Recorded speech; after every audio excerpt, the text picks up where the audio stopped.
What's good, people? Good morning.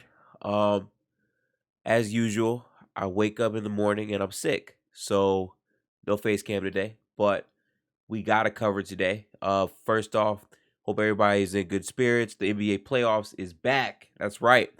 We now have the second round. There were no games yesterday, so there was time for people to calm down and adjust. But now I'm gonna talk to you today about the second round matchups. So obviously by the picture, we have some insane matchups. Giannis versus Tatum in the East, Devin Booker versus Luka Doncic in the West. I think these are going to be some really strong playoff series, and we'll get to the other ones, but we'll start with these. So for the Bucks versus Celtics series, the Celtics have been playing really good basketball. They obviously just swept the Brooklyn Nets.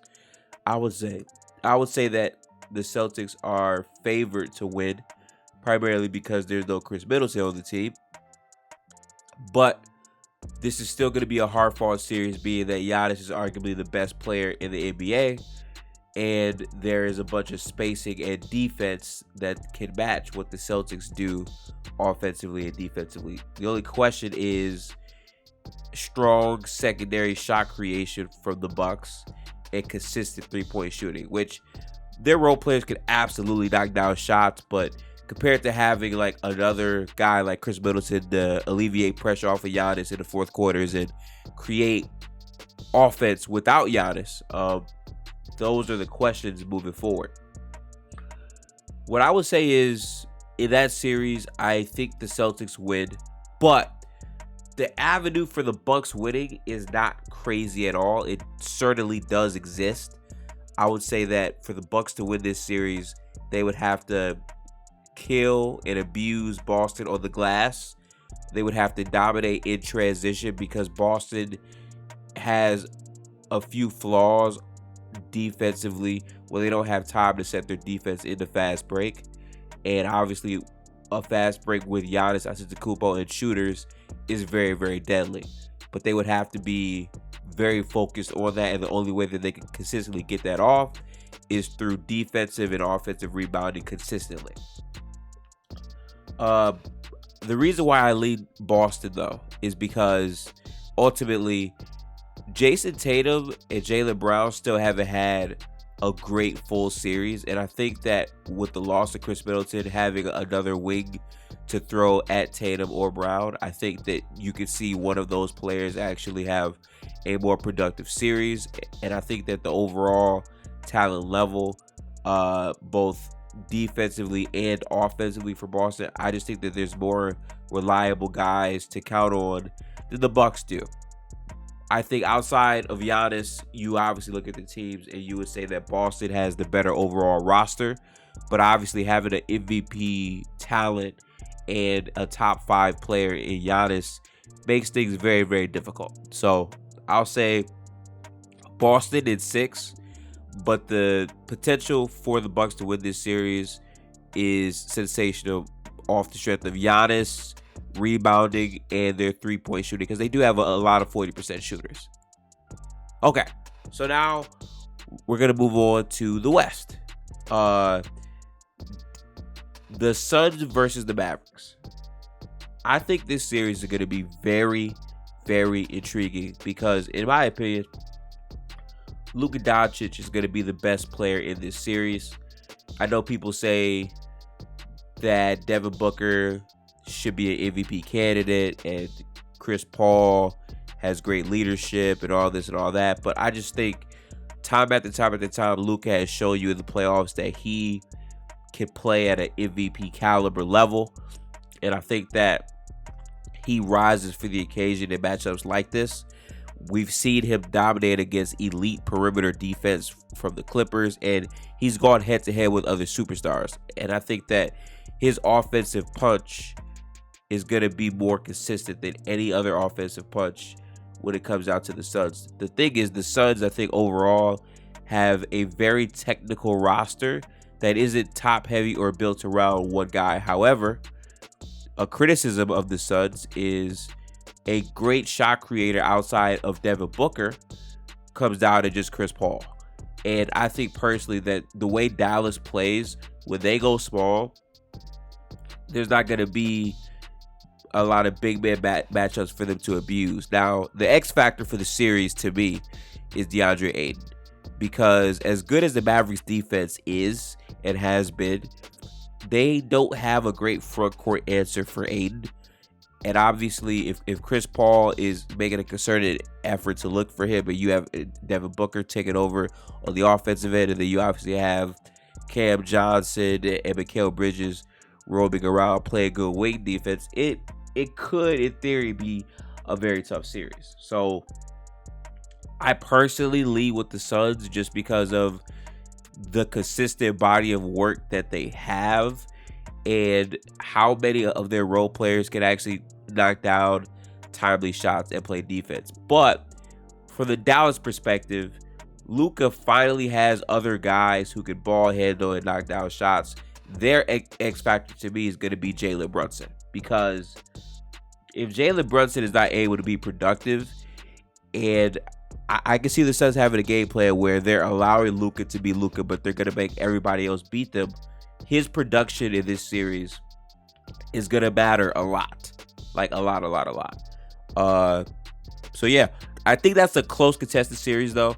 Again, there's a great chance that Luka can be the best player of the series. And if that happens, typically, if you have the best player with a good defense, you have a great chance at winning. So if the Mavericks win, I wouldn't be surprised. But off the strength of me believing Devin Booker is going to be healthy to play this series, I'm going to go with the Suns in 6. Actually, no. I'll go with the Suns in 7. I really think Luka can make this a super competitive series. We'll see what happens with that. Okay, so beyond those two series, we now move on to the other series in the West and the other series in the East. We're going to start with Warriors-Grizzlies. So, this matchup, obviously, me being a Warriors fan, is going to be very intriguing for me to watch. There's been talk about the Memphis Grizzlies, and I think, their dominance over the Warriors is primarily B-based. The games have always been close. To me, I think the Grizzlies have a lack of discipline that can be exploited. I think that the fact that their half-court offense is not as strong as you would like it to be, and Jaren Jackson Jr. being a foul machine in the playoffs severely limits their effectiveness against the Warriors, just because the Warriors are not going to make as many mistakes as Minnesota did. Yes, I know what you're going to say. The Warriors are turnover prone, but the difference is that comes in the flow of their free-flowing offense, and they don't make as many mental errors just turning the ball over at the same volume as the Timberwolves do. And at the same time, defensively, having Draymond Green as your roamer, I think there's a lot of players on the Warriors side that can be X factors. Gary Payton and Andrew Wiggins are going to have very strong playoff series, which I believe they can. But the other thing that we're underrating here is the trio of Draymond, Steph, and Klay on the court together. It's going to give Steph more room to operate, being that Steph and Klay can run off of the ball. And at the same time, you still have Andrew Wiggins who can knock down shots, play defense, which sneakily in the playoffs so far, he's been a great utility man, and that's exactly what they need him to be. The question is going to be, when they run their death lineup, how can they compete on the glass? Because the Grizzlies are a phenomenal rebounding team. They get a lot of second chance opportunities with Brandon Clark, and they're able to get out in transition off turnover. So it's really going to be the mental execution from the Warriors, which I think they can absolutely do. And I just trust their half-court offense, and they're shooting a lot more than the Memphis Grizzlies. So we'll see exactly how that pans out.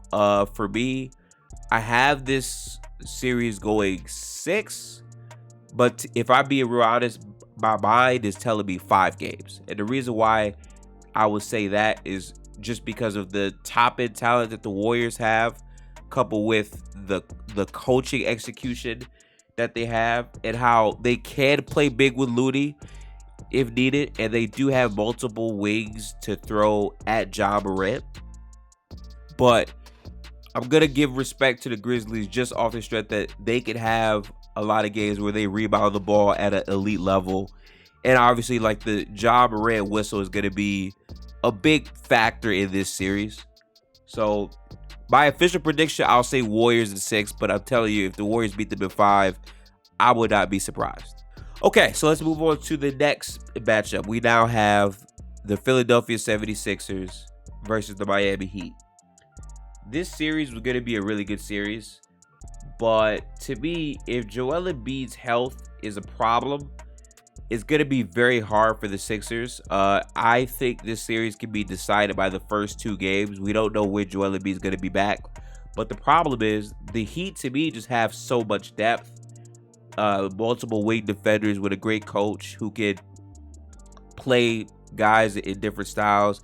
PJ Tucker, Oladipo, Jimmy Butler, Kyle Lowry, Caleb Martin, Max Strus, Tyler Hero. Like, they have different offensive and defensive punches. Bam, to me, if Joel Embiid was healthy, to me, Bam would have to be more aggressive offensively. And we still haven't seen that yet in the playoffs. So there's a lot of boom or bust pieces that the Heat have that can really elevate what their team is. But on the Sixers side, without Joel Embiid, James Harden is going to have a game plan oriented around him. And what you're asking him to do is increase his production on top of Tyrese Maxey, Tobias Harris, even Georgia DA to also have better production as well to account for Joel Embiid not playing. And at the same time, if Joel Embiid is not playing, the backup big rotation gets exposed more with Paul Reed and even DeAndre Jordan.